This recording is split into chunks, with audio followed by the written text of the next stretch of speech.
Hello, folks. Welcome to Pixelology 101. Today we have Professor Devin with you. That's me. Professor Rod and Professor Nate. Hey, everybody. Hello. And we figured we would do a quick talk about this year. Obviously, a lot of stuff happened in gaming this year.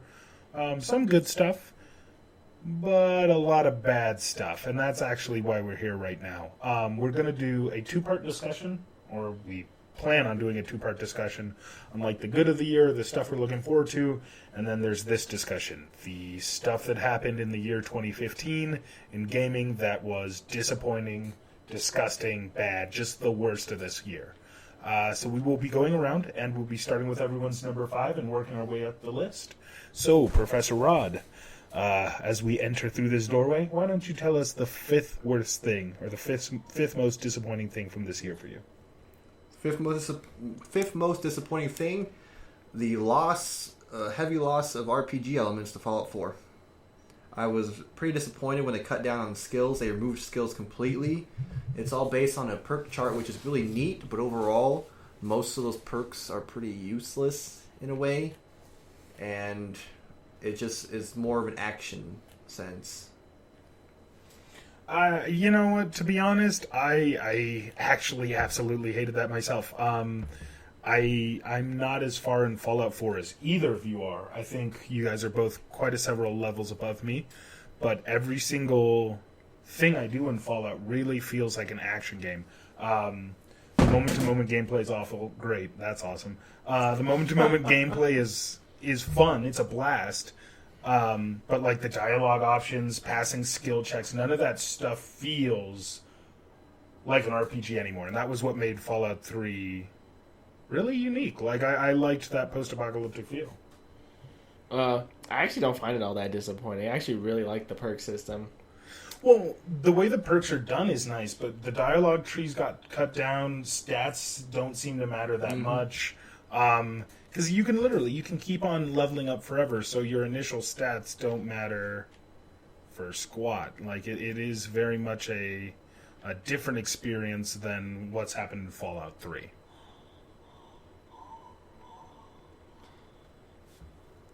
Oh, you want me to hit my number 5 now? Yeah, I mean, you can talk more about it. I don't really have anything else to say. Yeah. I guess it's more streamlined, is what I feel like. Because before it was like, oh, you have to get all these skill points. Yeah, and I like the fact that, like in Fallout 3, like lockpicking and science, you had to use all those things to get through certain locked doors, and certain areas would be completely blocked off to you. And that's not really a problem in Fallout 4 because you can get any skill you need now. You don't have to worry about picking which skills. Like, I mean, at the beginning, yeah, you're gonna want to specialize in certain things, but knowing that at the end you can have everything, you don't really have to worry about leveling a certain way. Yeah, I mean, it is definitely a good point. So what was your fifth most disappointing thing this year? My fifth most disappointing thing was Order 1886. I forgot that was released in 2015. You know, it was like, I think it was February or March. I mean, I don't know what else I could say about it. Watch our Let's Play of it. Order 1886 was one of the big reasons I was like looking forward to getting a PS4. It was one of the major things that I had kind of anticipated putting on my list, and I couldn't wait to play it. And going through it earlier this year was painful. Truly painful. Like, it didn't play as good as I wanted. It was super cinematic, but not even in a good way. It didn't make sense. Like, half of the levels didn't make sense. The plot didn't make sense. I didn't know why I was going anywhere or what I was doing there. That was atrocious.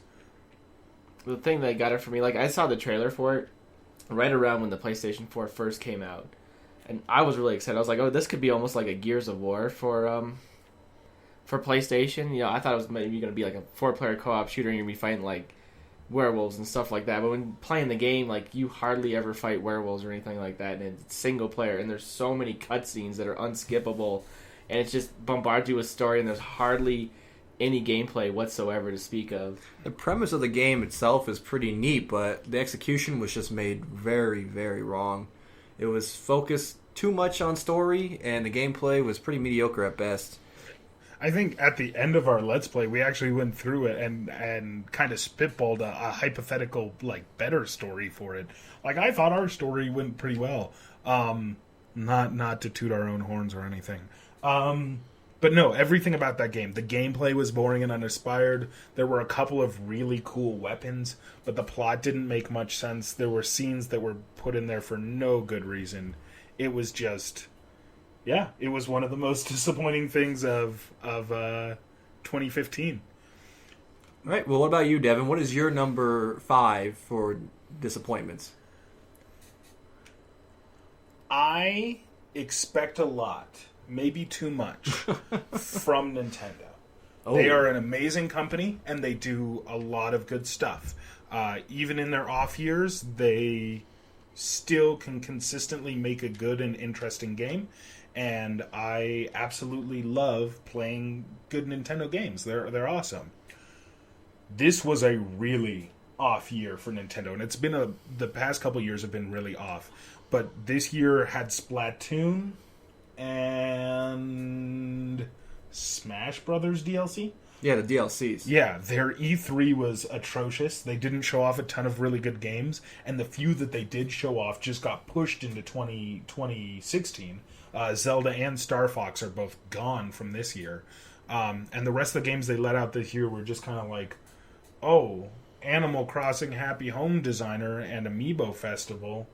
I mean, what else?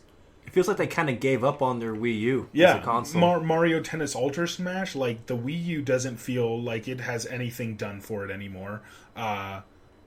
Everything this year from Nintendo just felt like them patching the leaks to get through until 2016 to do the NX. And I hope next year is awesome. I hope the NX has a ton of really, really cool stuff for it, and that it just blows my expectations out of the water.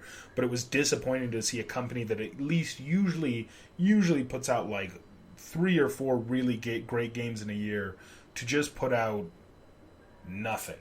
Like, just nothing but trailers and delays. And that was really bad. So, I don't know what else I can say on that. Rod, your number 4? My number 4 most disappointing thing in 2015 is the movement towards asymmetrical multiplayer and its horrible execution in these games. Evolve came out earlier, 2015. I almost forgot all about that. And look at what happened to it. No, nobody plays that game anymore. Nobody plays it at all. Less than, at some points during the year, less than, what is it, like 400 players online at a time? Evolve's dead. Asymmetrical multiplayer, how do you guys feel about that concept in general? I mean, obviously Evolve didn't handle it the best, but do you think... It can work. It really can, but you gotta work on a great premise. I think a great one would be if it was Left 4 Dead, if someone could actually be that director and place certain elements at certain times, you know what I mean? He's not overpowered, but he has these options to do certain enemies towards the opponents to try to stop them, you know? Something kind of controlling of the battlefield, something that you can have like an overlord kind of feel to the single player, that you're kind of controlling these 4 to do what you want them to do. Something like that. I think that would be perfect in asymmetrical multiplayer, but we haven't seen anything executed like that yet. Yeah. And you, Professor Nate, are you... I think asymmetrical... I mean, I'm not a huge multiplayer fan, but I think asymmetrical multiplayer can work. The only thing is it's so hard to balance when both sides are completely different. So, I mean, it can work, but you need to balance it correctly, and it's not going to appeal to everyone, I don't think. Yeah, it's asymmetrical multiplayer is a unique concept. You can really get a lot of fun out of having those 2 teams that are unbalanced like that. But it's such an iffy thing so often, and if it's not done right, as you see with Evolve, it just tanks. Peters out. Yeah, no one cares. Out quickly.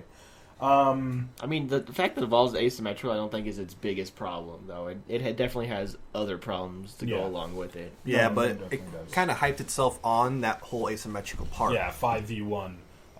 the big hype up of it. So, Professor Nate, what's your number 4 of the year? My number 4 is game delays. Game delays. Going back to Devin's Nintendo. Specifically, Legend of Zelda, Uncharted 4, and Final Fantasy 15 all got delayed. Final Fantasy 15's been delayed I don't know how many times. So many I times. swear it was supposed to come out like into 2014 at one point, then sometime in 2015, like beginning 2015, then in 2015, now sometime 2016. Legend of Zelda, like, we finally started hearing stuff about it and all that, but it's not coming out this year. I thought for sure, because the Wii U's been out for a good couple of years now, and everyone's been waiting for Zelda. And then, of course, Uncharted 4 was supposed to come out probably around this time this year, and got pushed back in the next year. Yeah, game delays.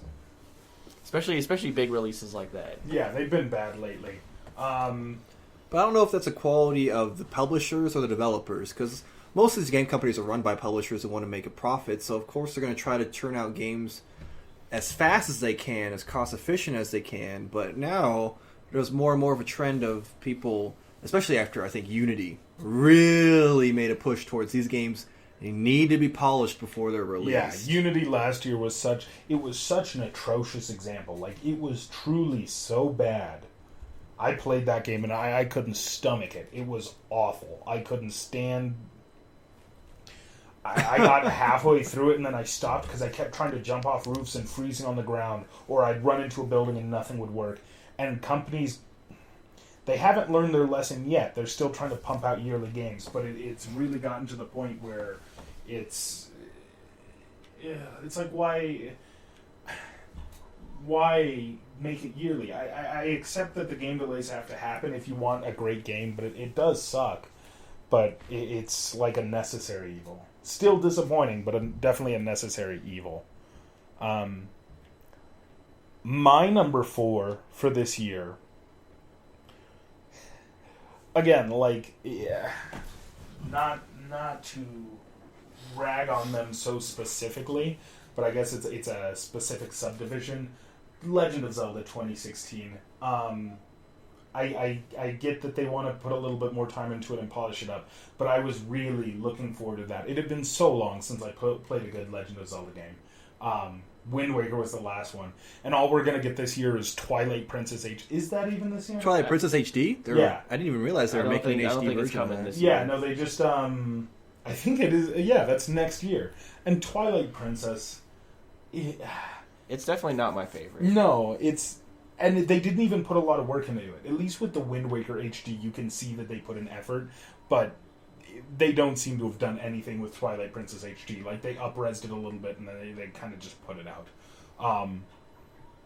Yeah, I cannot believe, like, Legend of Zelda was one of those big games that I was kind of holding out hope, like, yeah, let's get that. Let's get that into this next year. Let's see what we can Plus, that would have gone along with your Nintendo not being so great this year. If they would have released Legend of Zelda this year... Oh, if they put out Legend of Zelda this year, I wouldn't have had a single... Like, you could have absolved a lot of guilt. Maybe not all of it, because the rest of their games are not stellar, and their E3 showing was garbage.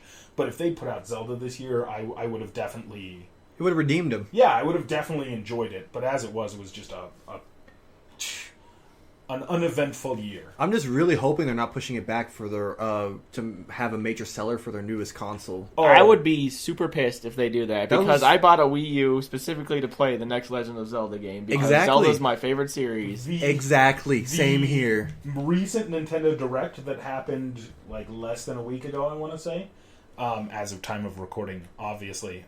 They did mention in that Nintendo Direct that it is still coming to the Wii U, but if I had to guess, I would say that is a dual title, like Twilight Princess was. Yeah, I'm guessing that'll be between the Wii U and the NX. Yeah, but this would be like the first Nintendo console that didn't have a definitive Legend of Zelda for it, because the GameCube still had Wind Waker. Yeah, it had Wind Waker. The 64 had Majora's Mask and Ocarina of Time. Super Nintendo had Link to the Past, and then Nintendo had Legend of Zelda and Zelda 2. There has to be at least one title for it. Yeah, there has to be at least one Zelda. I mean, okay, we got Hyrule Warriors, and I love Hyrule Warriors, but that's not a Legend of Zelda game. It's a Dynasty Warriors spin-off. Yeah, that would be my number 4. So, on to onto the top three, the big three for all of us. Professor Rod, Number 3. you're number 3. My number 3 has to be the attempt of Bethesda to sell mods on the Steam Marketplace. That people forget about it because it was so hastily put down in a matter of days. I was gonna say that lasted less than a week. It was killed so fast. But dude, that was bad. And the worst part is both Valve and Bethesda. I mean, they've talked about it, and there's been long discussions.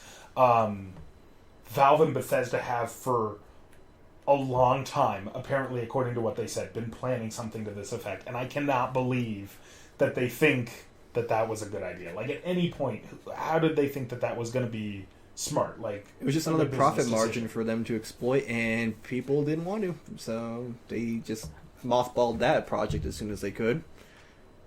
I mean, yeah, I 100% disagree with having to pay for mods. I mean, I understand modders, like, spend how much time creating all of that stuff. And yeah, they should be paid. But I don't think making people pay for mods is a great way to pay the modders for their contributions to gaming. You bring up a good point. I won't ever argue that the modders shouldn't necessarily get paid. They do good work. Yeah, they're not technically making their own game, but they're clearly putting work and effort into it.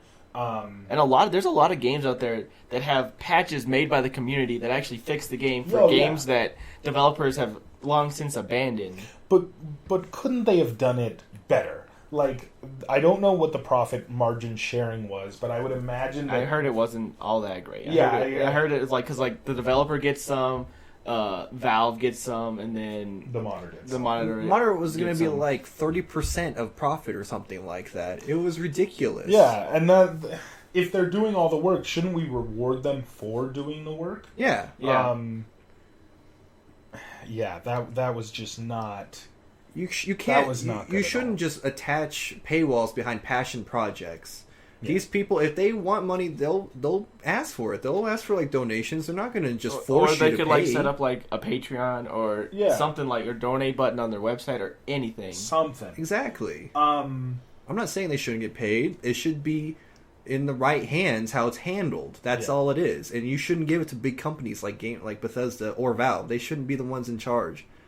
That was wrong, and I'm so glad they put it down. But people still need to remember that was attempted, and they will most likely try it again, especially with Fallout 4's release coming out. I think they already said they did, weren't they? Like, Valve has already said that they were planning on. They were going to do something with that again. Yeah, they didn't say they were done. They were definitely going to try to figure out a way. So what was your number 3, Professor Nate? My number 3 is the microtransactions that were added to Payday 2. Ooh, I heard about that. Those weapon skins. So Payday 2 was made by Overkill, an independent developer. When they released it, it's only like a $30 game, which that's not bad for a game. Half price of a AAA title. The game was a lot of fun. I really enjoyed it. I had a lot of fun with my friends. That's one of the few games I pre-ordered because you got access to the beta. You got to play the game like a week early. You could get up to like level 7. None of your progress carried over, but at least that you play a couple of the heists and like try the game out before you actually got it. Overkill released a lot of free DLC for the game, which is really cool. Not a lot of developers do that. A lot of developers, like anything else, you're gonna have to pay for. So I like that. But then all of a sudden, and even the one of the guys in the company, he doesn't work there anymore. He left a while ago, and he basically said, no, there's not going to be any microtransactions in Payday 2. And all of a sudden, now there's microtransactions in Payday 2, and people are afraid it's becoming pay to win. It's getting even worse now because a few days ago they added the fact that the weapon skins that you get from the weapon pack, those now give you extra money and XP, so it's becoming pay to win, and people really don't like that. I remember when that game launched, Professor Rod and I played a lot of Payday 2 together with a couple of friends of ours, and we had a blast. And all the DLC packs were doing fine. I don't understand, because they said multiple times on Twitter, they were like, no. Yeah, they were never going to do microtransactions. Never going to be microtransactions. Yeah, there's like how much DLC, like if you go down and you look at Payday 2, it probably has at least $100 worth of like paid DLC for it. So it's like, it's not like they're hard for cash because they have plenty of DLC for you to buy. Yeah, and I just, those microtransactions, it wasn't necessarily the microtransactions themselves that were that bad, although I do not like them. It was the fact that they tried to like cover it up, the fact that they'd already admitted that they didn't want to do it, and the fact that they in effect shouted down members of the community. They were like banning topics on Steam when people were complaining. They were like, no, it's fine. It's gotten so out of control that the moderators on the Steam forums refuse to work now because basically they're part of the community and they work for free and they don't want to deal with all of this nasty crap that's going on. And I don't blame them. It's crap. Like, how can you promise a public, your fans, that you're not going to be doing something like that? You're not going to make it pay to win. You're just going to you're making the game for fun, and we're going to put maybe a little bit of a price on it, like a cheap price, so you can support us. But no. All of a sudden, you put in weapon skins. Like, oh yeah, this weapon skins will give you like 50% XP bonus, and it's like $5 for it. Yeah. So you can just buy it right now, and help yourself in the game. I think they looked at the successful models that Counter-Strike and Team Fortress have had, but it is. I mean, Counter-Strike gets away with it, and I'm not even sure how they do, to be honest. But Team Fortress has gone free to play, and that model works very specifically because Valve has always been very open.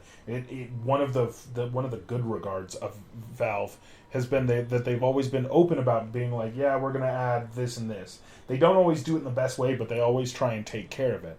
And I don't know what the justification, I don't know what the logic was, but that is one of the worst ways I've ever seen someone handle adding microtransactions to a game. And it seriously made me not want to buy any Payday 3. Overkill game. When Payday 3 comes out, I certainly won't be supporting that. So yeah, exactly. And then like Overkill, I thought they were a good developer. Like I said, they released free DLC for a game, so it's like you feel like they're more of a not for profit and more for of a passion kind of company. But then you see that like, oh, we're gonna add microtransactions. So yeah, no, it was absolutely awful. Well, all right, Devin, what was your number 3 of this year? My number 3 for this year, and this was tough because there was a lot of bad stuff.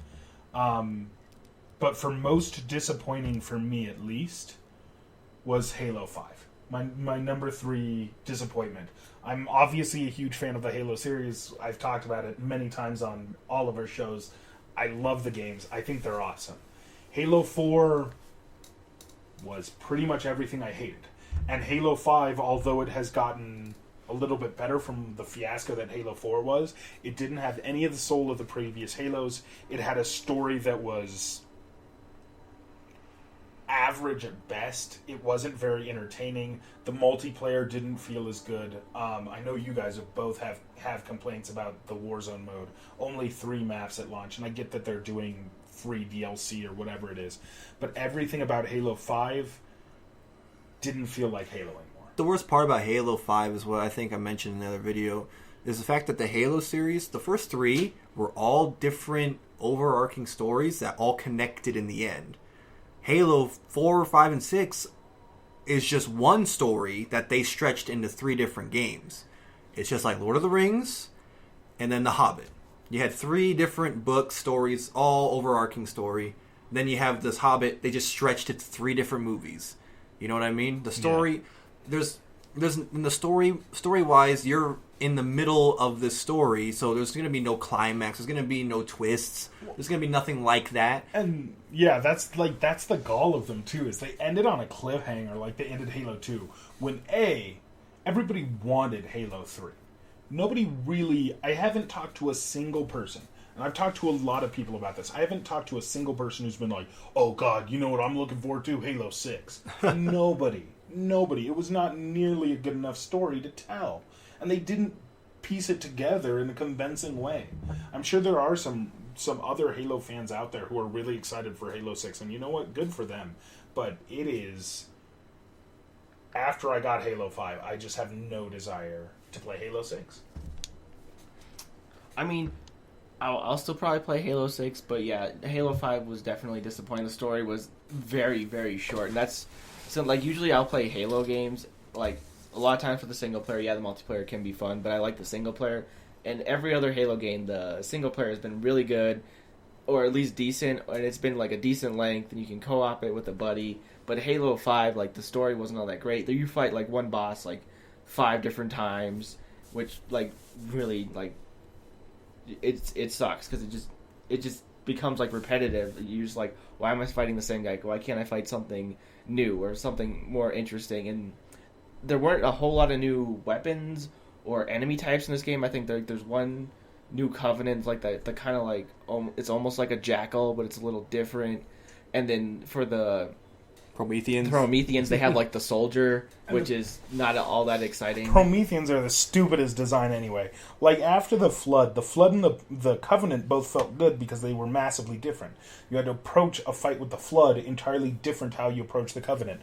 The Promethean and the Covenant fight the exact same way. Exactly. So instead of feeling like you're fighting two dynamic enemies, one group that rushes you like zombies and attacks in packs, and another group that fights like humans, only more advanced technology, now you've just got kind of like humans, and then literally AI humans from the past reanimated. It was garbage on so many levels. Like, it was so unenjoyable and so unexciting. Even if no moment of the gameplay was actually bad, it was so disappointing in what they could have done and what actually came out. Yeah, because where they ended Halo 4, they could have gone absolutely anywhere with it. Yeah, they really could have. They really didn't really go anywhere. Number 2, Rob? Number 2, Metal Gear Solid 5 story. The story was nowhere. It went nowhere. It was pointless. It was stuff we already knew, and it was a completely pointless game in the entire universe of Metal Gear Solid 5. I thought about it. I was trying to decide whether my number 3 should be Metal Gear Solid 5 or Halo.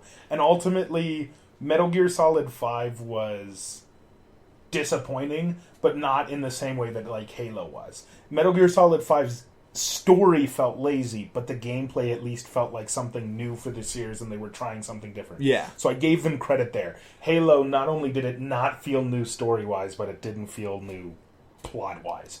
But Metal Gear Solid 5, that story was a hot mess. Yeah, we had a whole like 2-video discussion about it, and I will admit I was blinded by the hype. I'm such a Metal Gear Solid fan. I just loved the fact that I was playing a new MGS game. That's why. I was on the hype train for like a solid week, and then when I beat it, I slowly came to realize, wait a minute, this makes almost no sense because it's pointless. The game is completely pointless. It never should have been made, quite honestly. I didn't like the fact that they really chopped down the story a whole lot. Sure, this game focused more on gameplay, but Metal Gear Solid has always been about story. There's hardly any. They drip feed you the story in this game.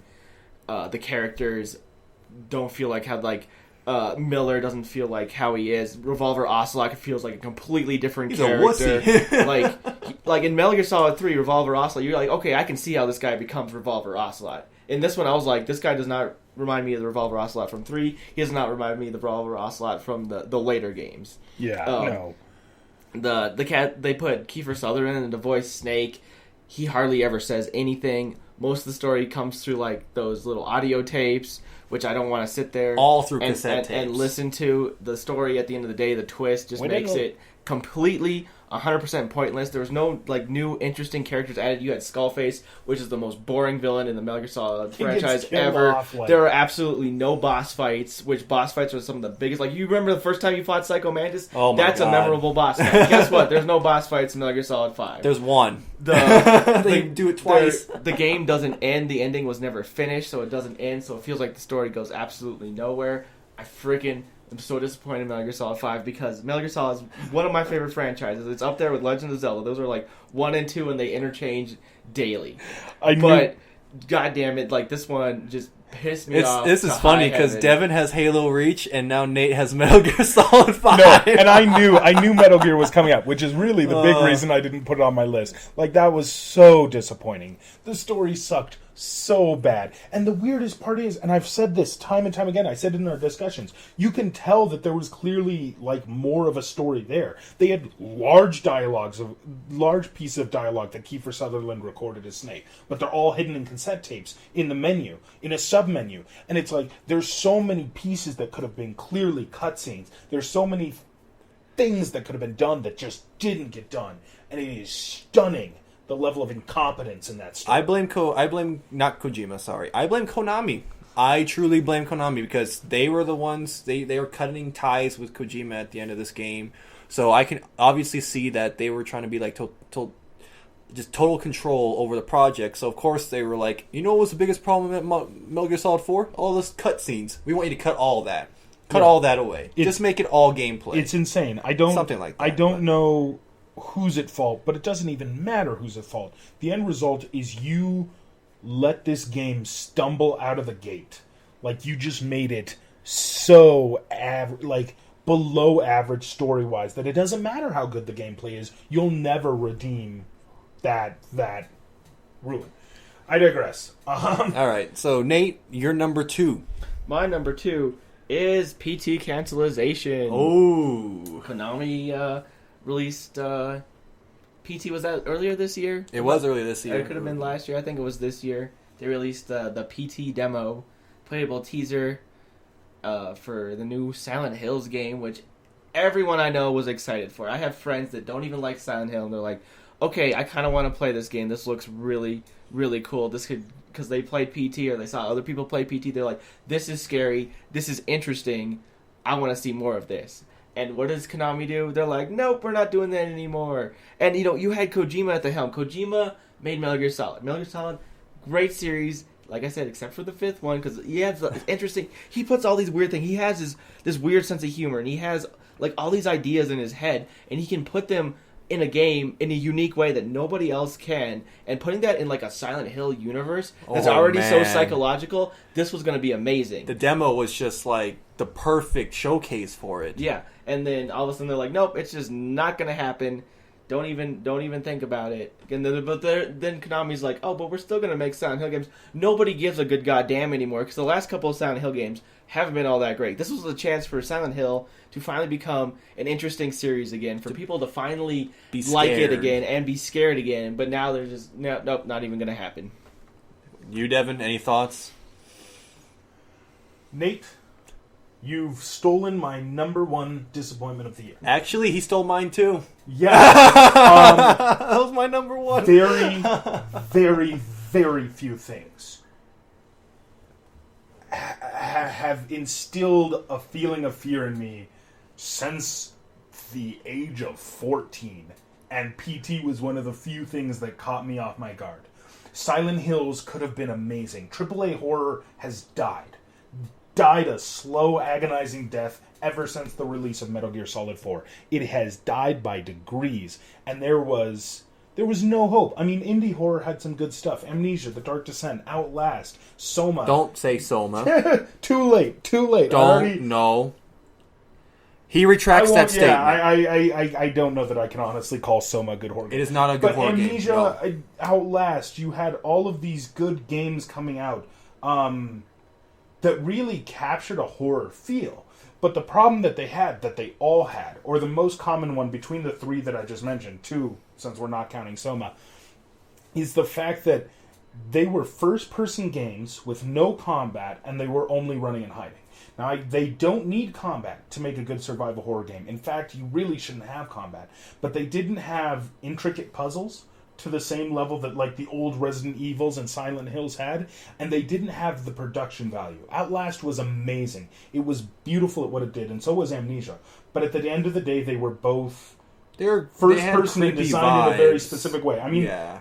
And let's be honest, if you've ever looked at the monster from Amnesia up close, which most people have, it's not really a great texture model, and I don't blame them for that. I mean, obviously it was production budget, and it was a small indie team. But when you saw PT for the first time, when you saw that hallway, and it looked so real, and when you saw when you felt the psychological horror, when you walked past that radio and you just heard, look behind you, it was stunning. And there hasn't been a good AAA horror game in years. Every horror game has been action horror.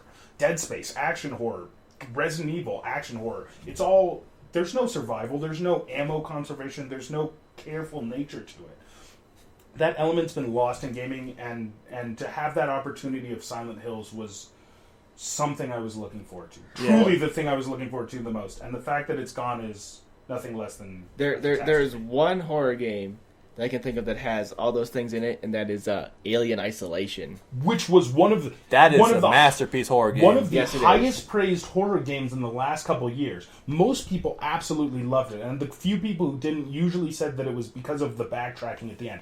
But that was a wonderful example. It took everything that made the Alien series great and just blew it up, and it was amazing. And Silent Hills could have been so good. I mean, you have so many good things in there. Junji Ito, the dude who did horror, who's famous for his horror manga. Guillermo del Toro, who's one of the most famous horror directors of all time. And Kojima. Working on a game together? Like, how would it have not sold? What was Konami's thought process in cutting it? Cutting all of their division, especially when it just came out the pachinko machines are doing horrible in Japan. That's all they have left. And they stayed on the Titanic. I don't even know, dude. I don't even know what's wrong with Konami. Yeah, I have to agree 100% with Devin. The AAA horror games have been dying. This was my number one disappointment because this was the game to look forward to bring it all back. This demo, PT, proves that you can be scared as hell in a game again, and it's not all about the visuals. It's not about a monster that is scary. It's all about the atmosphere and how it treats the player. It's not the stupid monster that's shoved in your face. It's how little you see of the monster. Exactly, and this demo perfectly showcases all the elements of a perfect horror game. The demo itself is so famous that once Konami started canceling distribution of PT on the download server, everyone was going to keep it, and people were eBay selling their PS4s that had PT for like thousands, and people were still buying it. It's a gem of what could have been. And one last thing before we go on, it's real minor, but I always have to say it. The idea of Silent Hills, that title is so interesting, because I have thought for years that each Silent Hill was the actual manifestation of that individual's hell, unique to them. I think that each Silent Hill accurately represents that character, and there are so many cool ways that they could have taken the idea of multiple universes, or going through a door and seeing another version of you. Like, imagine seeing yourself getting tortured in another time. Like how many cool things you could have done to mess with a player. Coming from the guy who made you unplug your controller in Metal Gear Solid 1 and plug it back in. Like, do you know how he could have messed with you? He could have booted you back to the man. Like, was it Eternal Darkness? Eternal Darkness. For the GameCube, that like it would, like, your head would like pop off your body, or like it turned the volume up and down, it'd mute it for you, it'd say your data's corrupted. All kinds of crazy. Like, imagine that, but on a current gen system, and with like the internet and all that stuff. And not just that, but the idea of multiple dimensions. The ways you could have messed with a character by having them walk into a building, and the real horror be like you're traveling around Silent Hill, and you walk into a building, and you're stuck in it for God knows how long, how many millions of years, but they feel like seconds because you're jumping through time. Like, they could have done so many mental things. I digress. And with that, what was your number 2 then, Devin? Because you just went right into number 1 with that. My number 2, disappointment of the year, and it was very close between the two of them. Silent Hills won out because it was something good that could have been lost, or that was lost. Obviously. But number 2 was how Valve and Steam specifically have treated their fans over this past year. Valve has... They've done some good stuff. They released refunds, which was awesome. I think everybody really looked forward to that. Steam refunds. But it has become clear to me over the last couple years that Valve cares less and less about making quality products, games that people enjoy, and more about making a platform where anybody can shove out whatever crap game they've made. There's no curation. There's no reviews. There's no moderation. Like, there are broken games on Steam. Hundreds of broken games on Steam. Hundreds of awful, crappy games on Steam that Valve just doesn't try and maintain or police. There's the involvement of paid mods, where Valve was testing to see how far they could push that. There's this mentality that Valve has moved towards, where they don't want to make Half-Life 3. I really realized that this year. Call me a delusional fanboy or call me an idiot or what. But I love Fallout. I love Half-Life. Half-Life they're both nuclear terms, whatever. Touché. Radioactive. That is touche. Gotta go, Nate here. Like Half-Life was one of my favorite series. I enjoyed those shooters as a kid. Not only did they feel structurally cool, but they had a lot of interesting references to stuff like The Mist by Stephen King. Like it was inspired by The Mist, and it was this cool world that I couldn't wait to see the end of Gordon Freeman's story. Portal was an awesome game series. Left 4 Dead. And now what do we get out of Valve? Oh, new Dota 2 announcers. Reborn. Yeah, new Dota announcers. New Counter-Strike knives. New hats for TF2. And then they said in multiple interviews this year, multiple times, we don't really want to do Half-Life 3. We don't feel like no matter what we do, the fans aren't going to like it. Blah, blah, blah, blah, blah, blah, blah. Why should you care? That's not even the real reason. They don't care whether the fans like it or not. They know they're making enough money from suckers who buy through Steam, and I'll admit it. Like, I buy a ton of games through Steam. I'm just as much of a sucker as anyone else using it. But they know they make money off of selling items and selling crap through Steam that they don't have to care about policing it. They don't have to care about their customer service. They don't have to care about anything else. They are the monopoly on PC. And they are showing exactly what happens when a monopoly occurs. Crap goes down the drain. Quality goes down the drain. Nobody cares anymore. And they just push out more and more lazy content. Would you say Steam is contributing to the death of PC gaming? I wouldn't go that far. I think PC gaming won't die from something like Steam. But I definitely think that Steam is one of the big causes for PC gaming to have become this cesspool? Yeah, this low-quality cesspool of just garbage games and garbage customer service and garbage curation policies where broken stuff can get on the store and never be noticed. And even if people complain about it, Steam's policy up until they announced refunds this year was, you bought it, whatever. Well, you gotta say, Steam refunds is the first step. It is, but are they ever going to take another? They've been talking about their customer service for 3 years now, and they haven't done squat about it. Yeah. They've been talking about Half-Life 3 since Half-Life 2 came out, and they said they don't want to do it. They've been talking, I just don't know what to expect from Valve anymore. I used to love getting good quality games from them, and now all I look forward to is the same crappy deals every holiday season for games I already own. What was the last AAA release they did? Was that Portal 2 back in 2010? It would be Portal 2. You don't count Dota's AAA. No, it's not. I mean, yeah, it's a PC remake of a mod. only. It's a remake of a mod. Yeah, essentially. That they sell items for, and they use it as a shop front. Same with Counter-Strike. They resell items and use it as a shop front. Their last really big game I would consider would be Portal 2. And since then, they haven't done anything. And Portal 2 was amazing. They haven't I shown love a chance 2. for. Oh yeah, it was a blast. And that's the worst part. That's what makes it disappointing. When Valve wants to do a good game, when they actually put in the effort, all of their games are amazing. People love their games. Very few people ever go, "Oh, a Valve game, that sucks." If they had released Half-Life 3 right now, yeah, there would be a lot of people complaining about it, but not as many as they said there would be. Half-Life 3 would be huge.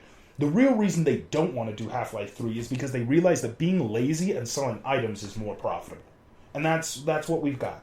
Is someone who's a company that's so systematically lazy in how they approach their design and their philosophy. Yeah, I have to say it's that, disappointing. I have to say that contributes mostly to the... I wouldn't say there's a death of gaming in general, but there's a major decline in gaming overall. I have to say. I'm sorry. I commandeered that one. Do you guys have anything to say? No? No, I think you pretty much covered it all. That was completely concise, and you hit all the points there. I don't know if I'd say it's concise, but I feel like I hit all the points. Rod, your number 2? I think you're my number 2. Oh, yeah, you did. My number 1. Your number 1 was the cancellation of Silent Hills. It was a beautiful, beautiful concept. It would have been amazing. No matter what, it would have worked. And we all know it would have worked. And Konami flushed it down the drain. Yeah, my favorite was there were a couple people online who were like, it would have been 10 hours longer and they would have added combat and it would have sucked. No. That's a flawed argument from the start. You don't know what it would have been. I don't know either, but the pedigree working on it and the quality of the Fox engine and the effort that was clearly put in for a playable teaser. A teaser, too. It wasn't really a demo. What could have been? What could have been, dude? My heart aches for Silent Hills. And Nate, your number 1. I want to hear this. My number 1, you've already heard it, is Metal Gear Solid 5. We already covered that, and I think I went on a rant. Plus, we have our 2 discussion videos that we did on it as well. Yeah, you can hear Nate really hate on the game. No, Metal Gear Solid 5 is... the death of one of my favorite gaming, because I used to like, every time Metal Gear Solid came out, I was like, I gotta play it. New Metal Gear Solid, my favorite series, gonna play it. Now it's like, well, that series is ruined for me now, and I don't even care anymore. It's really a good thing that Kojima got out of there, because pretty much that freed me from my deal with the devil. I don't have to play another game from them. Like, I'm not playing another game from Konami ever. And I am honestly willing to say that I don't intend on ever.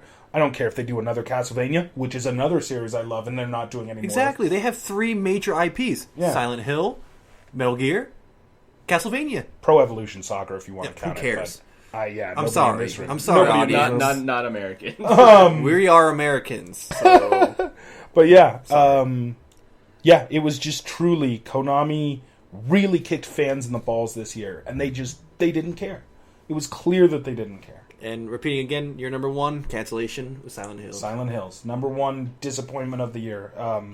What could have been is truly sad there. And even if it had been an average Silent Hill game, even if it had been average, it still would have been as good as Silent Hill 4, which was an amazing game. The last 3 or 4 Silent Hill games that came out. It's just like, how can you go wrong after all of those? Yeah. Seriously. And the thing with the last 3 or 4 Silent Hill games, I felt like they were experimenting with things, because they were like, okay, here's Homecoming that it's combat heavy. Okay, that didn't really work. Let's do Downpour. Here's Shattered Memories Shattered that Memories, has no combat. How does that work? That didn't really work so well. Okay, here's Downpour that kind of has a little bit of both. Back to the kind of the original roots, yeah, but no one really liked this either because we didn't. It's not really scary. Oh, yeah, we forgot what enemy made design Silent was Hill really scary. poor. Exactly. Yeah, no, it was a really dark year for gaming 2015. But I think there's some good stuff from this year too. Hopefully we'll get to talk about a little bit of that, and hopefully we'll get to talk about what we're looking forward to. Until then, till the next time that Pixelology 101 gets together for a chat, this is Professor Devin, Professor Ron, and Professor Nate. We hope you guys have a good night. Don't forget to like, favorite, subscribe. We'll catch you back here soon.